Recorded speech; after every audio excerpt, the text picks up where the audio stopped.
Thursday,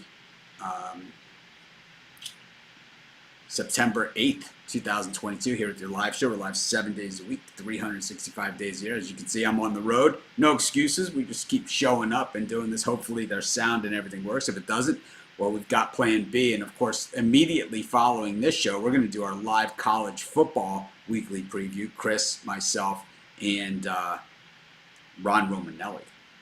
Chris, what's happening? Not much. I'm ready. Football season finally upon us. So it seems appropriate that we had such a small MLB card. Let the NFL take center stage, but still some meat on the bone. Like you said, we're still going to show up and talk about it regardless. I'm excited. I'm excited for the college football show as well.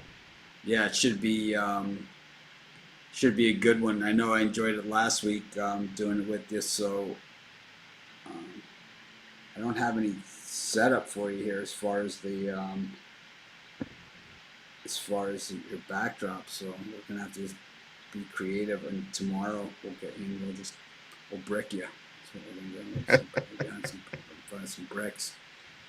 But yeah, I'm kind of I always like when I travel to try and put together these makeshift sets. It is what it is. You can see I have these plugs all behind me. I'm kind of trying. It's like. I think I'm like the only guy it's like I always get pulled over in the airport at the scan because it's like I have lighting and, like multiple laptops and, cameras and all sorts of stuff and, stuff that they're not used to seeing going through and I think it's mostly the cords that throw them off. It's like the pointing. I could see them on the screen pointing to all the cords wrapping around and everything, But at least they're checking. Yeah. Yeah, I'm the opposite. I make do with what's in the hotel room so that I'm terrified of the airport security. So I'm like, you know what? I'll use the lamps for lighting in the room. I'll stack it on top of a couple books in the room for the height and just work with it. Yeah, it's like you kind of you get it done. It's like I used to belong to a live streaming group and I'm still friends with people in the group. I love those guys, but it's like they're so ridiculous about their setups that it's like, it really is about the content at the end of the day. It's it's less to do with the setup and more to do with the content. Yeah. So that's what we're always going to focus on. And we've got, not too many games today, so we're going to do the show's going to be fairly quick. The premium is going to be just, premium VIP combo. Like I said, we just don't have a lot to go over here, but we always find something to talk about. I'm a little bit I'm a little bit tired today. Chris knows. I'm usually a little crabby when I had to fly coach. It's like I was on a plane that didn't have a first class section. That's weird. Yeah, it's coach JetBlue. Never flown it before. Oh well, happens. I'm here. I'm safe. All is good. We've got NFL football tonight, and this one is really interesting. Seems like we have it's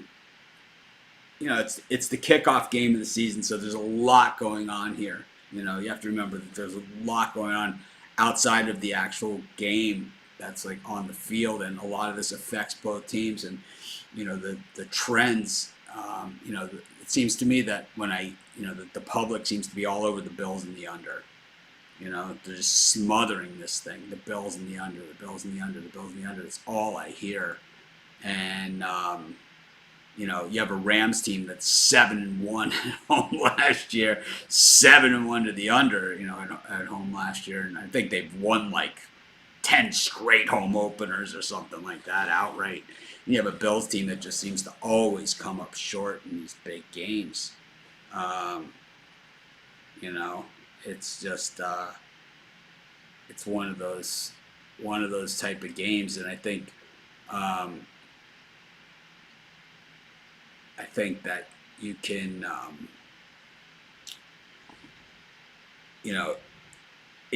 you could make a case either way, right? I mean, it's week one. It's two of the best teams in the league that we know are going to be two of the best teams. The defending Super Bowl champions. They have the best defensive player, right, on their team. against, the up and coming, the guy who they say is going to be the guy, right? Allen, who, we loved him in the draft, and he's been a guy that we've been on the whole time, and I would say we were ahead of the curve on him. But now, I don't know, man. Do you go into Los Angeles and bust up the Super Bowl champs? I mean, is that just? I mean, am I missing something here? It's like,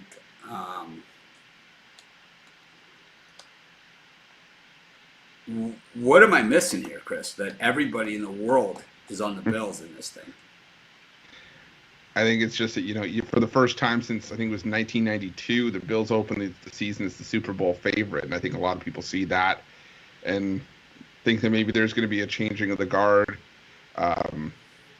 Maybe that, because I think Matthew Stafford was still dealing with some injury issues in the offseason, but I don't think the Rams would trot him out here if he wasn't 100% ready to go. But I do think this is going to be, a fairly back and forth game. I think this is going to be a spot where I'm going to target a lot of player props to kick off the season. One I really like, though, is Allen Robinson over in the receiving yards. I think the Bills' focus on defense is going to be all over Cooper Kupp in this one and trying to slow him down. Now, why you're not going to leave him on an island? Tre'Davious White, Buffalo star corner on the PUP list to start the year. The Bills right now extremely thin at cornerback, and I think if you don't think Kupp's going to thrive, I think Robinson's going to see a heavy workload in his Rams debut. I love the Allen Robinson over in the receiving yards. I think the Bills are 0-1,000,000 against Super Bowl teams, right? Something like that. They might be. It's something like that. It's something ridiculous. So a lot of, can they get the, can they get, what do they call it again? Exercise the demons, right? Exercise the demons. Just not 100% sold on it. That's for damn sure. I gave out the over in my video. The betting tool said under, so I had to give out under in the betting tool show. I had to explain it to everybody because some people, they don't understand the betting tool show that I'm just reading off of a card, right? That I write down, I go to the betting tools, and I even show the card, right? And I say, I go to the betting tools, I write down these picks in my hieroglyphics handwriting, right? And then I just read them to you on the show. They're not my picks. These picks come from the betting tools. So I might disagree, I might agree, it's like, but they're not my picks. So it's like in today's, it's like I thought it was a good opportunity to explain that to everybody in more detail because I knew I was on the over for the game, and I knew the betting tools were on the under. Generally, good teams, right? Defense wins championships. Generally, you think under, right? But I don't know, man. You got a lot of playmakers on these teams. This is a good game. If this was on a Sunday, I wouldn't go near this thing with a 10-foot pole, But it's not Sunday, and I am going closer to it than a 10-foot pole. Anyways, any other thing else you got to say about this thing? I have a premium pick on the side. Yeah, it's gonna be a fantastic game. It's a great game to start the year. The NFL usually gets these season opening games right, and I think this year is no different. I think that they're always super competitive, right? Even last year, Tampa Bay, Dallas, a game that didn't look as competitive on paper, certainly came out very, very competitive. Yeah. Yeah, I agree. And then you get Tampa Bay. I think they're running that game back this year as well, aren't they? Week 1? Yeah, Sunday night, but this year it's in Dallas. Last year was in Tampa. Oh, okay. Yeah, I still think it's still going to be another great game. Those high-profile games usually are, especially early on in the season, the spotlight ones. So for people who don't understand your show, you're telling them to bet under. I'm not telling them to bet under. I like the over. I think Chris likes the under. You like the under? No, I like the over. I like the over. I'm on the over. I'm on the square side. The over. The over is the square play, but I just, when I think about this, I just think about that Rams-Chiefs game a few years ago. I just can't get that out of my head because I could see this being the same thing. And the Chiefs Bills, right? I mean, those games are like Rams Chiefs, Chiefs Bills, right? Aren't those games like 150 points? Something like that. I think it was the third highest scoring game of all time. This Bills coach, he hasn't gotten them to the promised land or over the hump.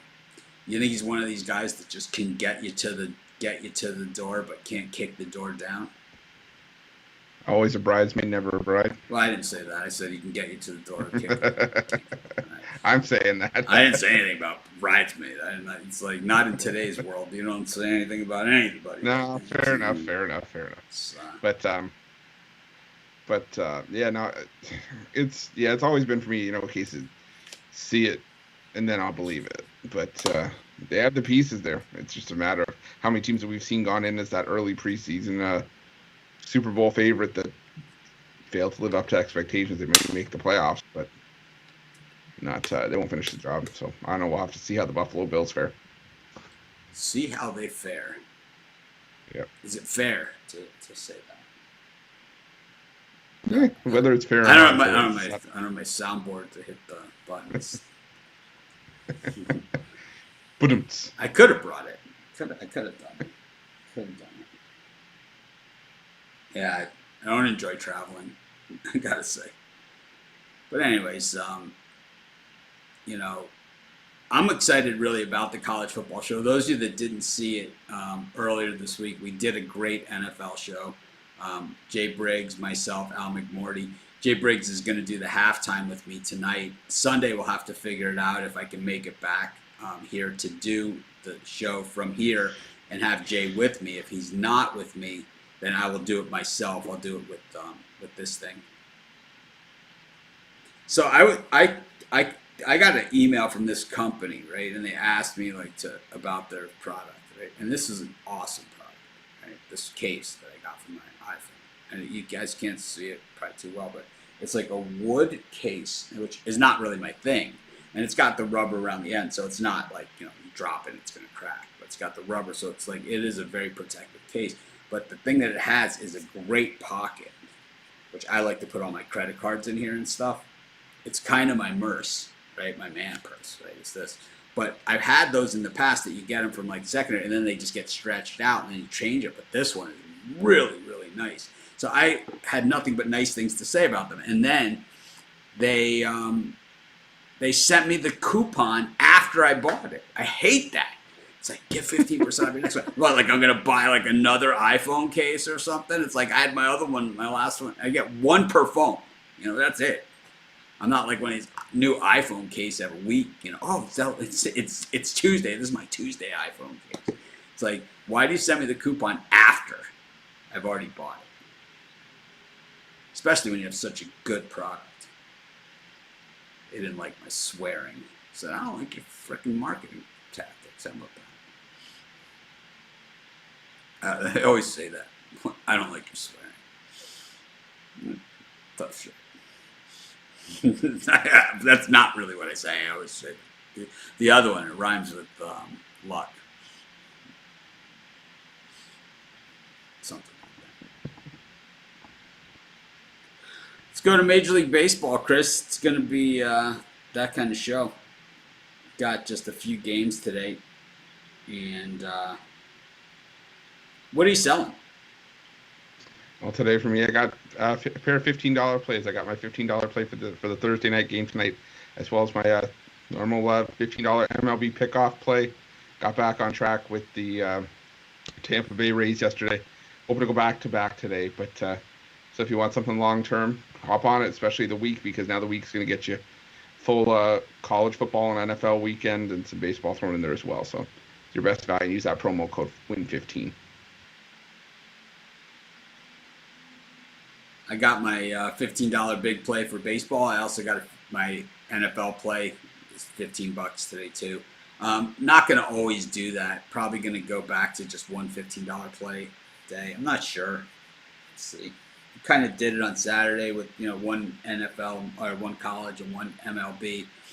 And Sunday though, I think I'm just going to do an NFL 15. I like it with just one $15 play. That's kind of like the entry level, the low thing, and then for everybody else, it's like, regular pricing, or at least, I think our prices are always fair to begin with. Plus, we have the discount code, the Win 15. This is my John Travolta Win 15 promotion. We should get like a Johnny Travolta to do it.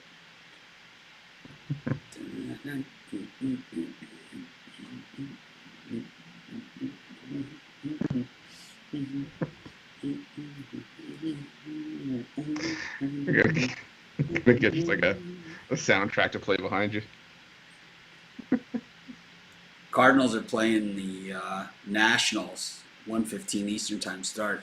Adam Wainwright gets the ball in this one, and he's up against Josiah Gray. Gray, of course, the king of the day game. Chris, what do you think of this beauty? You know what? I was going to say, it does seem like a perfect storm for Josiah Gray to have a good outing here. And I mean, look at what the Nationals have done in the first 3 games of the series. I think they're 3-0 on the run line in this series. But at least they've covered 2 of the games on the run line. I don't think today's going to be that day, though. I think the Cardinals finally going to have that breakthrough game. As much as I like Josiah Gray and he could spin a solid outing here, what was once a solid play of Josiah Gray on the run line, they've now lost 4 straight team starts by Gray. 3 of those have come by at least 2 runs. I just think the Cardinals are due for a performance where they really put the hammer down on their opponent, and I think it's probably going to be that day for the Nationals after St. Louis has all the momentum after that comeback yesterday. So give me the Cardinals run line. I like the under for me in this one. I think Josiah Gray day game and Adam Wainwright and the Cardinals. We are in the home stretch here. Football is starting. It's kind of, this is the home stretch for baseball. So time for the jerk to go. It's like, Chris, you miss a lot of games. Yeah, me too. You know why? Because we give out a lot of games. We don't just sit here and take. I mean, what a punk this guy is. It's like I'm not even gonna give him the time of day. I'm done talking about him. But anyways, we go back to this game, and Wainwright certainly is the leader of this Cardinals team, and he is the heart and soul, and of the team. So I think you could rely on him, but at the same time, Josiah Gray in day games, just not a place that I want to be against. Chris beat me to the punch. He's gonna ban his ass. It's like, who's in the mood for that? This jerk. What a 2-year-old. I have a guy that's harassing me on. I got a guy that's harassing me like nonstop for like a few years now. His name is Drew Fox. He's like harassing. I don't even know what he wants. He's like, the thing about like these trolls, I don't even know what they want. So what I do is I look at their LinkedIn page and I find out who their employer is, and I send them all the stuff that this guy's doing, that these people are doing. And say, this is who works for you. Let's see what happens.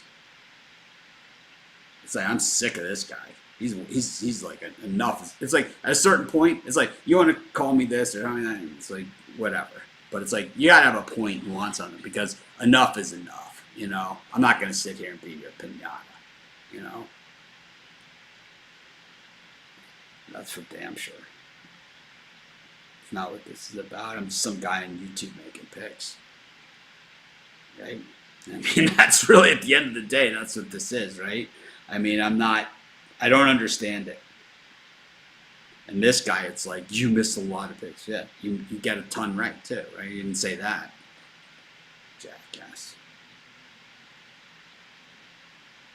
You won yesterday, right? Yeah. I'm anti-jerk. We've got Cubs versus Reds. Adrian Sampson up against Luis Cessa. It's the wind blowing in at Wrigley, because it better be. Or else it's going to be there for a long, long time. Oh, boy. Crosswind to left. Yeah. Over. First 5 over, and throwing the Yerfie. Can you believe it was the Marlins that got the Yerfie yesterday in that Phillies game, Chris? I was a little bit surprised, but I was like, you know what? another year if you with Trevor Rogers on the hill. It doesn't matter how they come as He long as goes it does. anywhere near. He goes anywhere near a baseball field.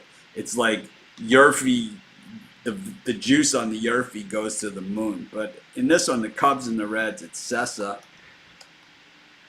up against Adrian Sampson. Yeah, I think you could still go with the year for year, but I'm with you. I like the over. I think Luis Sessa, he has been semi-capable since rejoining the rotation. We started to see the workload increase for Sessa a little bit, but there's still the Chicago Cubs that can, they still have some solid pieces. Ian Happ, Nico Horner, and these are still major league players that can club the ball, especially with that crosswind out to left field. So I think we got an over here as well. Here's a comment that makes no sense. Are the Yankees and Dodgers taking their foot off the gas until they've locked up a playoff spot? That to me makes no sense whatsoever. You do not see professional teams or college teams or anybody take their foot off the gas. It just does not happen. The Yankees are a poorly managed team, and when you get into crunch time, that's where that stuff comes front and center. And I think that's what the problem with the Yankees is. The Yankees were overachieving with that pitching staff over the first half of the season, but since the All-Star break, they've been falling to pieces. I hardly think that they've taken their foot off the gas. I just don't think that they have what it takes maybe to get across the finish line. I think is more the issue, and it's the same thing with the Mets. A bad manager will cost you games. A good manager will win you 10 games a year. A bad manager will cost you 10. And I think that's what we're seeing with the Mets, losing to the Nationals and the Pirates in crunch time with the Braves breathing down their neck. Now it's like the clamps are on. They're going to get passed, and they're going to have to play in a wild card game. It's really unfortunate because they're going to have to play in a wild card game with a better record than a division winner, right? So it's like they would have, They get really being the number one wild card team is really not such a great deal because they would have gotten a bye in the first round, like the Braves will get when they win that division. But I don't think teams take their foot off the gas. It does. The Yankees are beat up. How are they beat up? Aaron Judge is in the line. I mean, every team has injuries. Every team is. We're not going to sit here and make excuses for the New York freaking Yankees. Oh, Stanton's injured. He bats .210. He bats .210. That's really what the story is. Not saying no. It's like it's always this apology, right? Yeah, I mean the Dodgers missing Walker Buehler. They lost Corey Seager in free agency. Whatever. They got 94 freaking wins. Clayton Kershaw's a shell of what he's been. He's missed a good portion of the season too. Trevor Bauer, a guy they were counting on to be there for this season, hasn't even never going to play again, right? It's like, where's the excuses there? And it wasn't reasonable to think they were going to be able to keep that pace up, the Yankees. Yeah, but Aaron Boone sucks. I mean, no truer words have been spoken. Sucks. Anyways, I like the Reds here also against the Cubs as well as the over. How about you? I tell you how you really feel. Sending Aaron Boone a fruit basket. We got the Brewers and the Giants, a series, a game so crappy of two teams that don't want to win that they're going to play it twice just to make sure that we remember that. Because both these teams have had chances this season, and both these teams have really not taken advantage of anything. What do you think in Game 1 here, Chris, of the Brewers with Corbin Burns up against the Giants? Yeah, I tend to lean towards the Brewers here. I just think the Brewers are the better team. Corbin Burns is still going to be the staff ace here, and you bring him in for spots like this where you need a win against a struggling Giants team. I also expect it to be a lower scoring game as well, but I still think that the Brewers end up on the right side of it and get themselves a much needed win in the wild card race.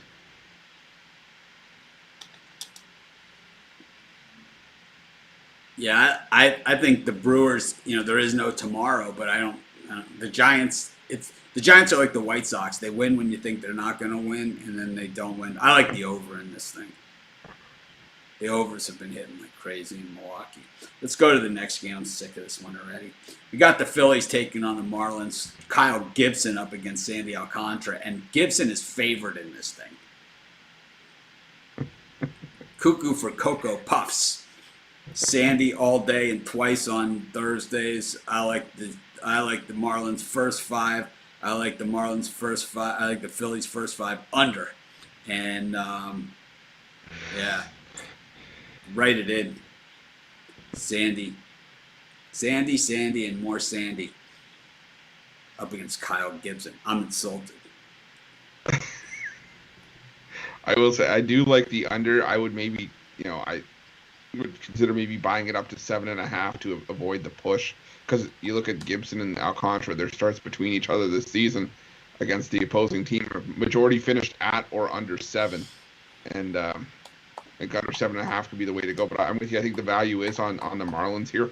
Just a matter of scoring. But if Sandy Alcantara could throw another gem, the Marlins may only need 1 or 2 runs. So I'm with you. I like the under, and I like the Marlins for the value.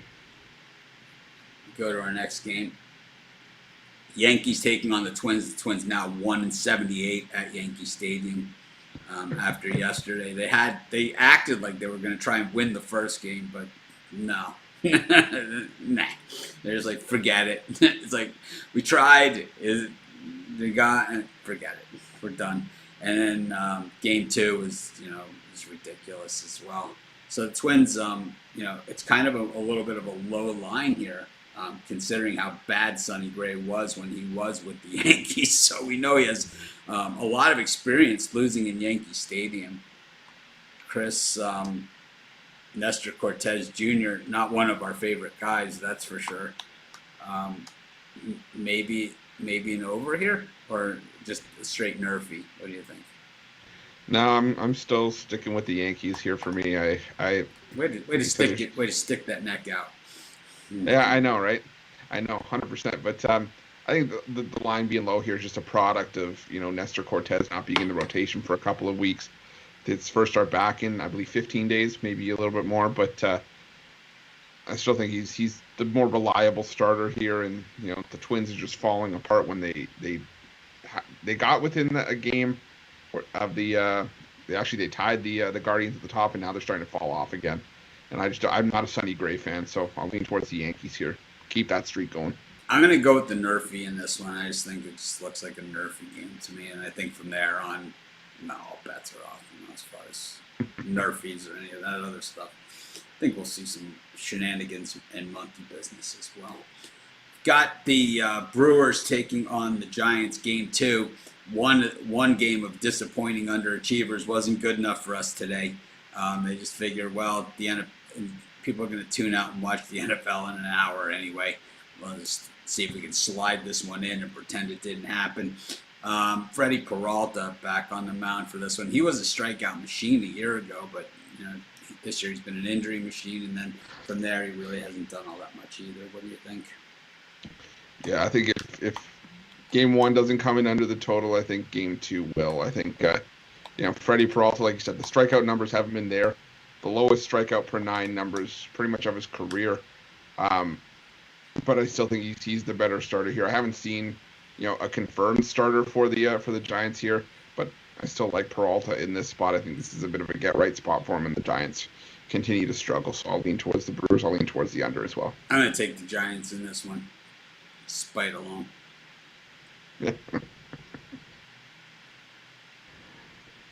We go to our final game of the night. It's the White Sox and the A's. The A's wheel out J.P. Sears for this beauty, and Dylan Cease, last time out, 1 out away from a no-hitter. It's been Dylan Cease and everyone else in this White Sox pitching staff in Oakland. 22 home wins, though. 22-46. Not quite 33%, but they could be if they really applied themselves. They got time. Let's see, 68, so they got 13 more home games, including tonight. Running out of chances. It's I'm going to take the under in this one. As much as J.P. Sears, is playing for the Oakland A's, he's still a solid pitcher. I think he's going to be a nice piece for them in the years to come. Expect this to be a low-scoring game. Don't know how long he's going to be able to match zeros with Dylan Cease, but I think this is just going to be a lower-scoring game. So I like the under in this one.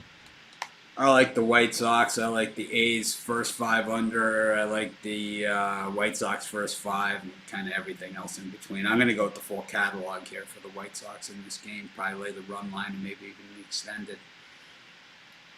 All right, brings us to parlay time here on NFL opening night.